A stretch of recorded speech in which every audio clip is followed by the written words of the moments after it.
This video is sponsored by Squarespace. For any aspiring content creators or business owners, Squarespace is the best way to carve out a space of your own online. Whether you're just starting out or managing an existing brand, Squarespace provides everything you need to create a beautiful website to engage with your audience, sell products, host content, and much more. With Squarespace, you don't need to be an expert at writing code. Simply select from dozens of pre-made flexible templates. Once you've found one to your liking, Squarespace's Fluid engine allows you to customize your site as much or as little as you want. As well as creating an online store, you can also add member areas to boost revenue by offering exclusive content and discounts. Everything you need to build and stay connected with your audience is right at your fingertips with Squarespace. Follow the link in the description to start making your own website with your own domain name and use the promo code Rowan Coleman for 10% off your first purchase.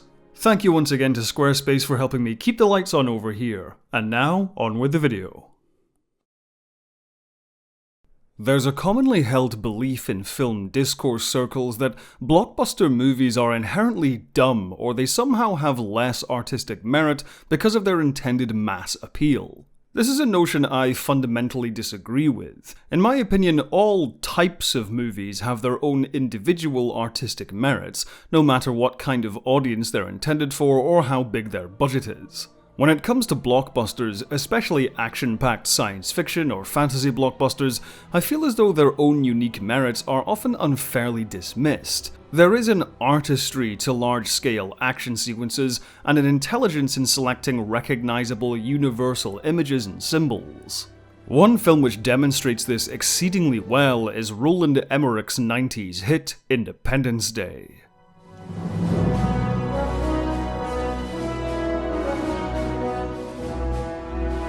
In 1994, creative partners Roland Emmerich and Dean Devlin were fresh off the success of their sci-fi hit Stargate, and it was during the promotion of this film that the idea for Independence Day formed.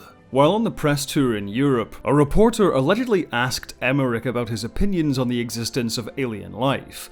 Though Emmerich replied that he did not personally believe in aliens, he asked the reporter to imagine what it would be like if one day people woke up to find gigantic alien spaceships hovering over every major city. Emmerich then turned to Devlin saying, "I think I have an idea for our next film." At the conclusion of the Stargate press tour, Emmerich and Devlin took a holiday to Mexico. There they spent 4 weeks writing the script for the epic alien invasion film that would become Independence Day. Like Stargate, the duo aimed to produce the film under Emmerich's production company Centropolis Entertainment, but distributed by a major studio. They shopped the script around for only a single day before 20th Century Fox greenlit the project. By the following Monday, the film was in pre-production.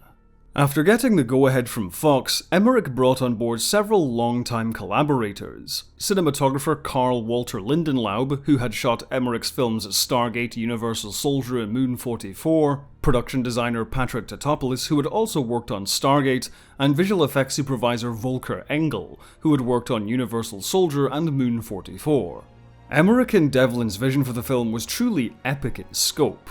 As opposed to many 40s and 50s alien invasion films where extraterrestrials attack using infiltration and small-town abductions, the duo envisioned a large-scale attack, framing the invasion almost like a disaster movie rather than a war film. Even so, they took major inspiration from films like Earth vs. the Flying Saucers and literature like H.G. Wells' War of the Worlds. For the leading role of Captain Stephen Hiller, the part was originally offered to Ethan Hawke, but he turned it down. Emmerich and Devlin's next choice was Will Smith. At the time, Smith was mostly known as a comedic actor for his starring role in The Fresh Prince of Bel-Air. However, in the mid-90s, this perception began to change thanks to Smith's role in 6 Degrees of Separation and later Bad Boys. A more well-known movie star at the time was Bill Pullman, who landed the role of President Whitmore.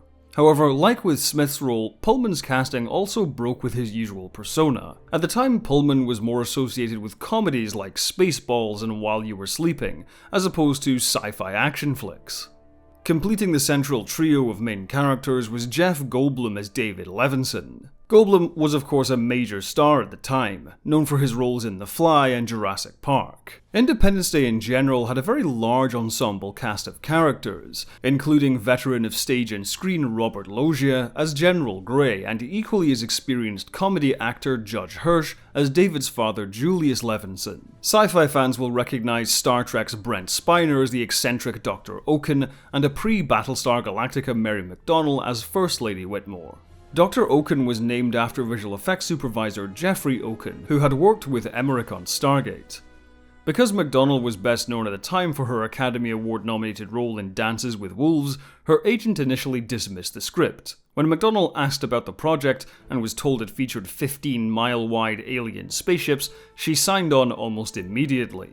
The cast also featured two seasoned Broadway performers in Harvey Fierstein as David's colleague Gilbert, and Harry Connick Jr. as Captain Hiller's wingman Jimmy.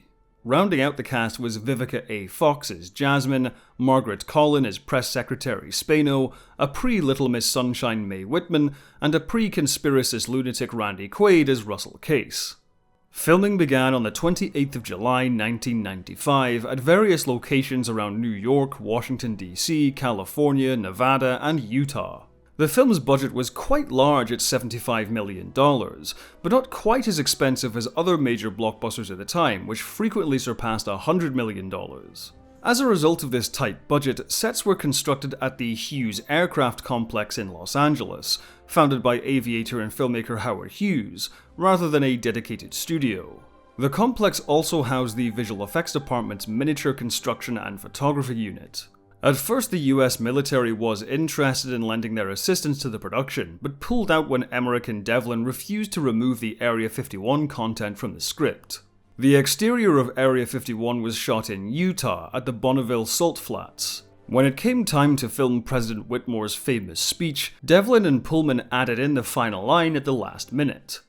Today, we celebrate our Independence Day. This was done to help secure the rights for the film's title, which were held by Warner Brothers, who had previously produced another movie of the same name in 1983. When footage of the speech was shown to Fox executives, they made sure to win the title's rights from Warner Brothers. Principal photography concluded after a surprisingly short 72-day shooting schedule. For the film's visual effects, miniatures were used extensively. In fact, more individual miniatures were built for Independence Day than any other movie before or since. Because miniature effects are now less common, it's actually possible this record will stand forever.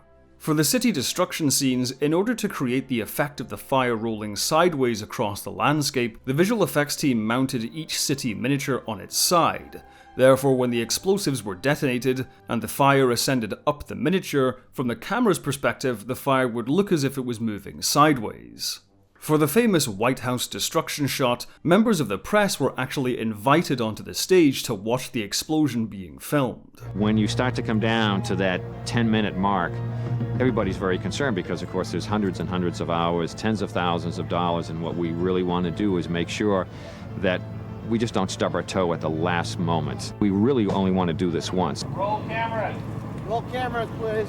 Stay. Stay. And action.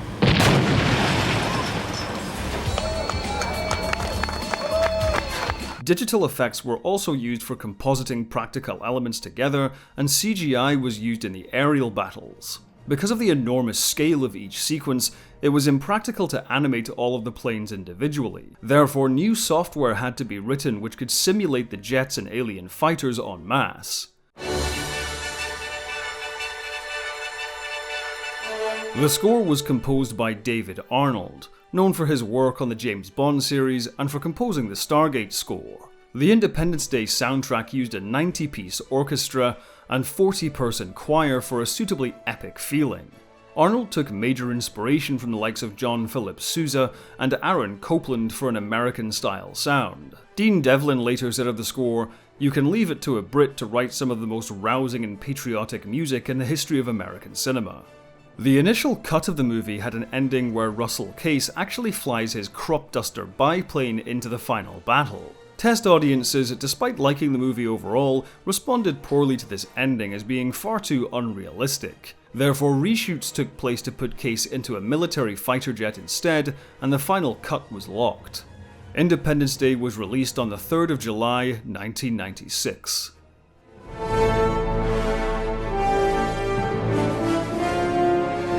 These days, Independence Day is often ridiculed as a formulaic action movie, but I think that perception does a disservice to the genuine inventiveness which it brought to the alien invasion concept. The film's true stroke of genius is in framing the invasion less as a war movie and instead as a natural disaster. The aliens themselves are really the stars of the show. The terrific production design, visual effects and music doing the heavy lifting to build them up as an insurmountable threat. Patrick Tatopoulos' work does an incredible job rendering the familiar iconography of flying saucers and little grey aliens on a grander scope than ever before, imposing at a distance and infinitely detailed up close. I've said many times in other videos how much I love this era in visual effects, where miniature effects were at the height of their capabilities and cutting-edge CGI was expertly deployed to enhance those older techniques. Independence Day is no exception, with spectacular looking sequences from start to finish. If one is to nitpick, there is some odd motion blur here and there, perhaps due to the video compositing techniques used. Some of the comped elements tend to look a little low res, something which has been made more noticeable with recent Blu-ray releases.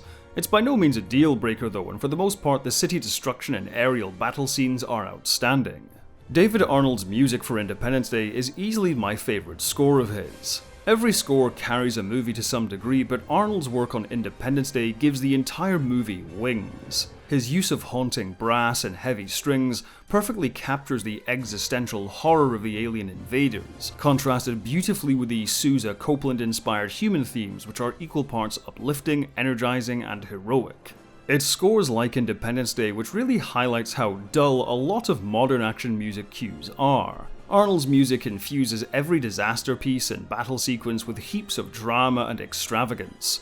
And that's before we even talk about Roland Emmerich's genuinely excellent direction. He's always had a fantastic eye for striking compositions, hence why Independence Day is packed with so many iconic shots. The sheer size of the alien ships, literally filling the entire frame as humanity hopelessly flees from destruction or makes futile efforts at retaliation.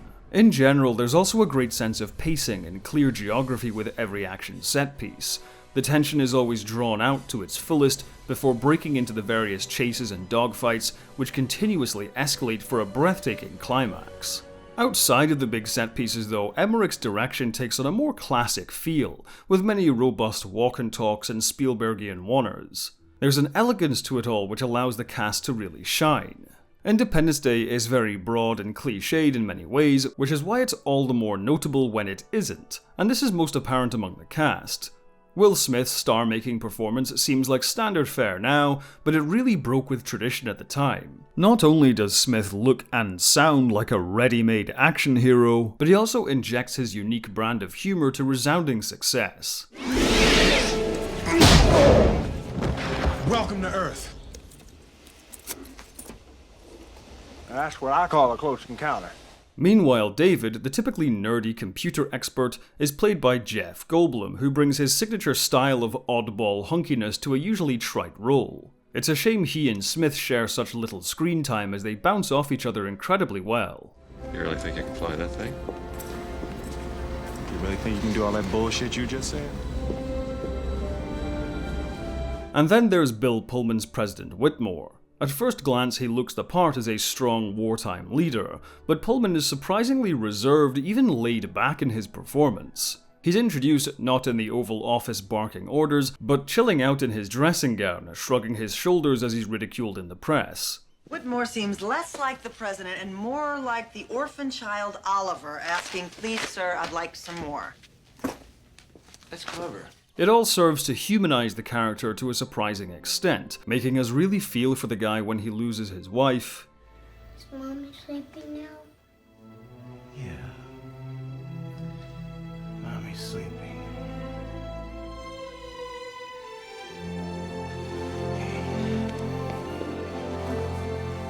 Only to floor us when Pullman nails that iconic pre-battle speech. We will not go quietly into the night. we will not vanish without a fight. Today, we celebrate our Independence Day. Before joining the final battle himself, effortlessly rattling off his own flurry of action hero one-liners, Gentlemen, let's plow the road!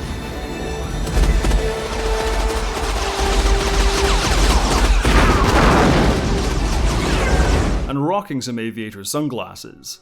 A lot has been said about Independence Day's perceived American patriotism, but I'd argue there's more to it than some people think. It's worth remembering in the 90s that the US film market was basically the film market. For a blockbuster to be successful, it basically needed to be a hit in North America. But even so, Independence Day's ultimate message is an international one. Mankind, that word should have new meaning for all of us today. We can't be consumed by our petty differences anymore. And should we win the day, the 4th of July will no longer be known as an American holiday.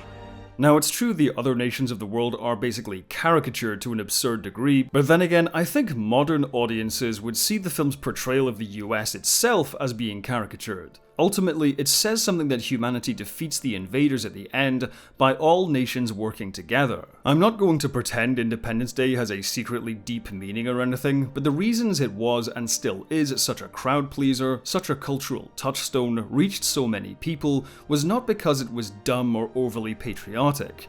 Independence Day is not dumb, it's simple, which is by no means a bad thing. It characterizes the familiar alien invasion concept as an epic struggle where hope, community, setting aside differences, human ingenuity, and the bonds of love and friendship triumph against an overwhelmingly powerful existential threat. Call me crazy, but I feel like that's still a pretty important idea today. Independence Day is a movie which wants its audience to stand up and cheer, and it does the work to earn it. The alien invaders are conveyed to be so unstoppable, so impenetrable, that by the time our heroes rally, stand together, and say no, it makes you feel like punching the air. It's silly, cheesy, and sincere, an action-packed thrill ride with real heart. Simple and corny, but by no means dumb. It's an intelligently constructed reason to light some fireworks and have a damn good time.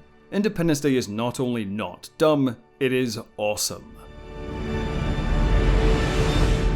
In the lead up to the film's release, Fox spent $30 million on an extensive marketing campaign. This included over 70 fake news broadcasts reporting on the alien ships seen in the film, a video game tie-in, and $1.3 million was spent to air the movie's trailer during the Super Bowl, something which is now standard practice.